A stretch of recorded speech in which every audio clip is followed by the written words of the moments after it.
किस श्राप के कारण स्त्री समय से पहले ही विधवा हो जाती है और वह कौन से कार्य हैं जो पतिव्रता स्त्री को अपने जीवन में कभी नहीं करने चाहिए, जिसकी वजह से स्त्रियां समय से पहले ही विधवा हो जाती हैं, जानेंगे एक कथा के माध्यम से।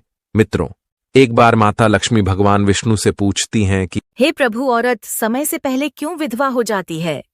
तो भगवान विष्णु कहते हैं, आज अचानक से तुम मुझसे यह प्रश्न क्यों पूछ रही हो? प्रभु, जब मैं आपसे मिलने के लिए आ रही थी तो मैंने मृत्युलोक में देखा कि 3 स्त्रियां जो आपस में सहेली थीं और उनमें से 2 स्त्रियां समय से पहले ही विधवा होकर दुखी जीवन व्यतीत कर रही थीं, जबकि उनमें से एक स्त्री सुहागन होकर के अपने पति के साथ सुखी जीवन जी रही थी। यह बात मेरी समझ में नहीं आई कि एक स्त्री पति के साथ सुखी जीवन व्यतीत कर रही है और वहीं 2 स्त्रियां विधवा होकर दुखी जीवन जी रही हैं, और इसे देखकर मेरे मन में 3 प्रश्न उठने लगे। अब मैं आपसे यह चाहती हूँ कि आप मेरे तीनों प्रश्नों के उत्तर देकर मुझे संतुष्ट करने की कृपा करें। इस प्रकार माता लक्ष्मी की बात को सुनकर भगवान विष्णु कहते हैं, हे लक्ष्मी, तुम मुझे अपने तीनों प्रश्नों को निश्चिंत होकर बताओ। मैं तुम्हें तुम्हारे प्रश्नों के उत्तर देकर तुम्हें पूरी तरह से संतुष्ट करने का प्रयास करूंगा। अब माता लक्ष्मी कहती है, प्रभु, मेरा पहला प्रश्न है, कौन सी स्त्री समय से पहले विधवा हो जाती है और दुखी जीवन व्यतीत करती है? और मेरा दूसरा प्रश्न है, कौन सी स्त्री को जीवन में कभी सुख शांति नहीं मिलती? और मेरा तीसरा प्रश्न है, वह कौन सी चीज है जो एक पत्नी अपने पति के मांगने पर भी पति को नहीं देती? इस तरह माता लक्ष्मी के तीनों प्रश्नों को सुनकर भगवान विष्णु कहते, तुम जिन स्त्रियों की बात कर रही हो उसमें से 2 स्त्रियां समय से पहले ही विधवा होकर अपना दुखी जीवन जी रही हैं, और वहीं पर एक स्त्री सुहागन होकर अपने पति के साथ सुखी जीवन व्यतीत कर रही है। तुम जानना चाहती हो आखिर ऐसा क्यों है, तो मैं तुम्हें एक छोटी सी कहानी सुनाता हूं, और इस कहानी को बहुत ही ध्यान से सुनना, क्योंकि आधी अधूरी कहानी सुनने वालों को आधा अधूरा ही ज्ञान प्राप्त होता है, जो जीवन में कभी काम नहीं आता। और यदि तुमने ध्यान से सुना तो तुम्हारे तीनों प्रश्नों के उत्तर इसी छोटी सी कहानी को सुनकर तुम्हें मिल जाएंगे और तुम्हें संतुष्टि प्राप्त होगी। फिर माता लक्ष्मी कहती हैं, प्रभु, आप कहानी शुरू करो। मैं कहानी को पूरे मन से सुनूंगी, और जब तक आप कहानी सुनाएंगे तब तक मेरा मन किसी दूसरे स्थान पर नहीं जाएगा, और मैं आज अपने तीनों प्रश्नों का उत्तर जानकर ही रहूंगी। माता लक्ष्मी की यह बात सुनकर भगवान विष्णु कहते हैं, हे लक्ष्मी, सबसे पहले मैं तुम्हें उस स्त्री की कहानी सुनाना चाहता हूं जो सुहागन बनकर सुखी जीवन जी रही है। और जिस सुहागन स्त्री की तुम बात कर रही हो वह स्त्री और कोई नहीं बल्कि एक राजा के नौकर की पत्नी है। और वह स्त्री जिस नौकर की पत्नी है, उस नौकर को उस पर पूरा विश्वास है कि मेरी पत्नी एक चरित्रवान और पतिव्रता स्त्री है, जिसकी प्रशंसा वह नौकर अपने साथियों में बार बार करता रहता है। और भगवान विष्णु माता लक्ष्मी से कहते हैं कि एक दिन की बात है जब उस राजा के नौकर ने अपनी पत्नी की प्रशंसा इतनी ज्यादा की, यह बात धीरे धीरे फैलते हुए राजा के दरबार में पहुंच गई। और यह बात सुनकर राजा ने अपने नौकर को बुलाया और उस नौकर से राजा कहने लगे कि तुम हर किसी से कहते हो कि तुम्हारी पत्नी एक चरित्रवान और पतिव्रता स्त्री है। क्या वास्तव में तुम्हारी पत्नी एक चरित्रवान और पतिव्रता स्त्री है? और क्या तुमको पूरा विश्वास है कि तुम्हारी पत्नी एक पवित्र स्त्री है और तुम्हारे अलावा पराये मर्द को आंख उठाकर भी नहीं देखती, और इस बात का कोई सबूत है?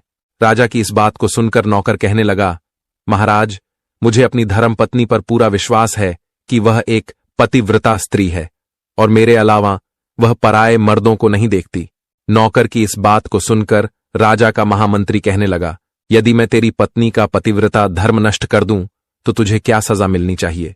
फिर नौकर ने कहा, यदि तुम मेरी पत्नी का पतिव्रता धर्म नष्ट कर देते हो तो महाराज, मुझे फांसी की सजा दे देना।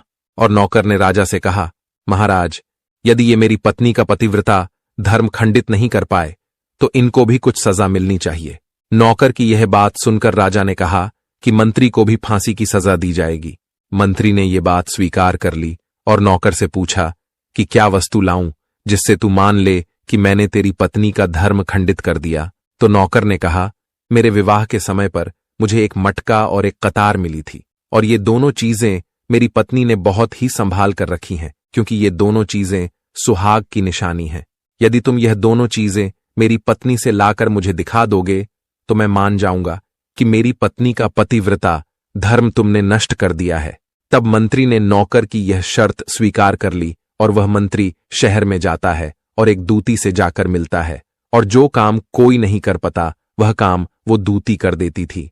और मंत्री ने उस दूती को सारी बात बताई और कहा, तू कैसे भी करके उस नौकर की पत्नी से मेरा संपर्क करवा दे, इसके बदले तुझे जितना धन चाहिए मैं उतना धन देने को तैयार हूं।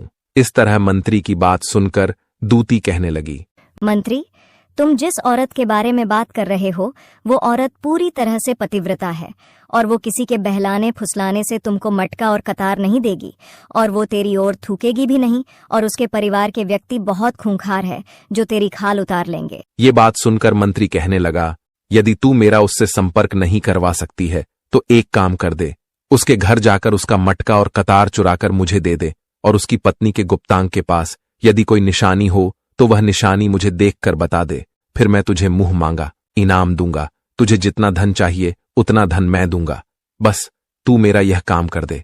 मंत्री की ये बात सुनकर दूती धन के लालच में आ गई और उसने कहा, ठीक है, मैं तुम्हारा काम अवश्य करूंगी, लेकिन मुझे मुंह मांगा धन देना पड़ेगा। मंत्री ने कहा, ठीक है, और फिर दूती नौकर के घर जाती है और नौकर की पत्नी से जाकर बोलता है, बेटी, मैं तेरी पति की मौसी हूँ, मैं कई सालों के बाद आई हूँ। फिर उस नौकर की पत्नी ने कहा, आप इतने सालों बाद आई हैं, इसीलिए मैंने आपको पहले कभी देखा नहीं, इसलिए मैं आपको पहचान नहीं पाई। और इस प्रकार वो दूती उस नौकर के घर में मौसी बनकर घुस गई, और नौकर की पत्नी ने दूती को मौसी समझकर बहुत सम्मान दिया, मगर उसे नहीं पता था कि यह एक दूती है और उसके साथ छल करने आई है।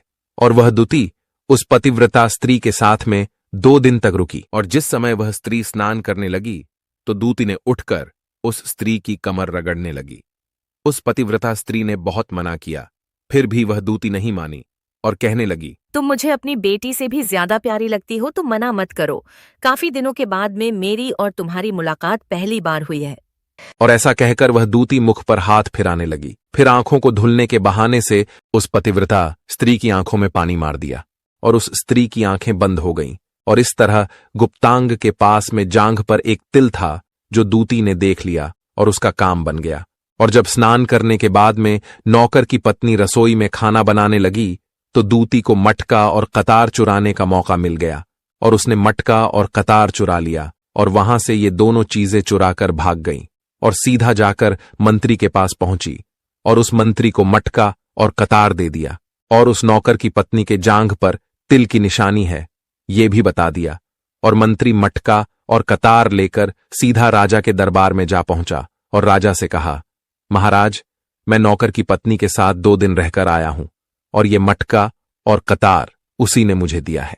इस तरह मंत्री की ये बात सुनकर राजा ने दरबार लगाया और नौकर को बुलाया, और मंत्री से सभा में मटका और कतार नौकर को दिखाने के लिए कहा, जो दूती उस नौकर के घर से चुराकर लाई थी और मंत्री को दिया था। फिर राजा के कहने पर मंत्री ने उस नौकर को मटका और कतार दिखाया, और उसकी पत्नी की जांघ पर तिल है ये भी बताया। मंत्री की ये बात सुनकर नौकर मान गया कि वास्तव में आज मेरी पत्नी ने अपना पतिव्रता धर्म पूरी तरह से नष्ट कर लिया है, और नौकर का अपनी पत्नी से विश्वास उठ गया। फिर राजा ने शर्त के मुताबिक नौकर को फांसी की सजा सुनाई और 15 दिन बाद फांसी देने का आदेश दिया, और कहा कि नौकर को 15 दिन के बाद फांसी पर चढ़ाया जाएगा। और फिर नौकर से उसकी अंतिम इच्छा पूछी गई, और नौकर ने कहा कि मेरी अंतिम इच्छा ये है कि मैं आखिरी बार अपनी पत्नी से मिलना चाहता हूं। और इस तरह राजा ने नौकर को आज्ञा दी कि तुम अपनी पत्नी से मिल सकते हो। फिर नौकर अपने घर गया और अपनी पत्नी से कहने लगा कि तुमने मेरे साथ बहुत बड़ा विश्वासघात किया। मैंने तुम पर विश्वास करके राजा के सामने मंत्री से ऐसी शर्त लगाई थी, और राजा के दरबार में मैंने कहा था कि मेरी पत्नी एक चरित्रवान और पतिव्रता स्त्री है, और उसके पतिव्रता धर्म को कोई नष्ट नहीं कर सकता। यदि कोई नष्ट कर देगा तो मुझे फांसी लगा देना, और तुमने पतिव्रता धर्म नष्ट कर दिया। अब मुझे 15 दिन के बाद में फांसी दे दी जाएगी। तुमने मेरे साथ विश्वासघात किया है। नौकर की ये बात सुनकर उसकी पत्नी ने उसे दूती वाली सारी बात बताई, मगर नौकर को अपनी पत्नी पर विश्वास नहीं हुआ, और नौकर राजा के दरबार में पहुंच गया। फिर राजा ने उसे कैद में डलवा दिया। अब नौकर की पतिव्रता पत्नी अपने पति को बचाने के लिए राजा के दरबार में जा पहुंची, और राजा से अपने आप को नचनिया बताकर नाच दिखाने की आज्ञा मांगने लगी। और स्त्री की सुंदरता देखकर राजा ने नाचने की आज्ञा दे दी और सभी मंत्री सभा उपस्थित होकर इस सुंदर स्त्री का नाच करवाने की पूरी व्यवस्था करने लगे। और फिर सब मंत्री, महामंत्री, राजा आदि दरबार में उसका नाच देखने के लिए पहुंच गए। और फिर उस नौकर की पतिव्रता पत्नी ने जब नाचना शुरू किया तो उसका नाच देखकर राजा बहुत मोहित हुए। और फिर राजा ने कहा, तुम मुझसे क्या मांगना चाहती हो? मांगो, तुम जो भी मांगोगी मैं तुम्हें दूंगा। फिर उस नौकर की पत्नी ने कहा, महाराज, आपकी सभा में एक चोर है जिसने मेरी सोने की अंगूठी चुराई है और उसे फांसी की सजा दे दीजिए। ये बात सुनकर राजा ने कहा, ठीक है, बताओ मेरे दरबार में तुम्हारा चोर कौन है, मैं उसको फांसी की सजा जरूर दूंगा। और फिर उस नौकर की पतिव्रता स्त्री ने कहा, महाराज, और कोई नहीं, आपके मंत्री ने ही मेरी अंगूठी चुराई है, आप इनको फांसी की सजा दें। जैसे ही मंत्री ने सुना कि ये स्त्री मुझे चोर बता रही है तो तुरंत मंत्री कहने लगा, महाराज, मैं कसम खाकर कहता हूं कि मैंने इसकी अंगूठी नहीं चुराई है और मैंने इसे आज तक कभी देखा ही नहीं है, तो मैं इसकी अंगूठी कैसे चोरी कर सकता हूं? मैंने आज तक इसकी शक्ल ही नहीं देखी है, आज पहली बार मैं इसकी शक्ल देख रहा हूं। और जैसे ही मंत्री ने कहा कि मैंने इस स्त्री की आज तक शक्ल ही नहीं देखी है तो वो स्त्री कहने लगी, महाराज, इस मंत्री ने मुझे पहले कभी देखा ही नहीं, तो आप इससे यह पूछो कि यह मटका और कतार कहाँ से लाया है। और मैं उसी नौकर की पत्नी हूँ जो आपके यहाँ पर नौकरी करता है और आप मेरे निर्दोष पति को फांसी पर चढ़ाने वाले हैं, इसीलिए मुझे नचनिया बनकर आना पड़ा। और अब मैं आपको इस मंत्री की पूरी सच्चाई सुनाती हूँ।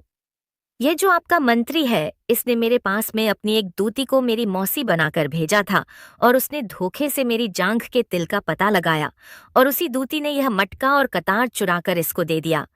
और आपके मंत्री ने इसके बदले उस दूती को बहुत सारा धन दिया है और मेरे साथ यही छल हुआ है महाराज, और मैं आज भी पतिव्रता माता हूँ। स्त्री की इस बात को सुनकर राजा ने दूती को बुलाया। फिर उस दूती ने राजा के डर से मंत्री की सारी सच्चाई राजा को बता दी, जिससे राजा ने उस नौकर को अपनी कैद से रिहा कर दिया और उसकी जगह मंत्री को फांसी पर चढ़ा दिया। और कहानी को आगे बताते हुए भगवान विष्णु कहते हैं, हे लक्ष्मी, इस प्रकार उस नौकर की पतिव्रता स्त्री ने अंत में राजा से कहा, महाराज, मैं अपने पति से बहुत प्रेम करती हूँ, मैं एक चरित्रवान स्त्री हूँ और मैं कभी भी अपने मुंह से अपने पति का नाम तक नहीं लेती हूँ। इस प्रकार भगवान विष्णु कहते हैं, हे लक्ष्मी, मेरी कहानी पूरी हो गई।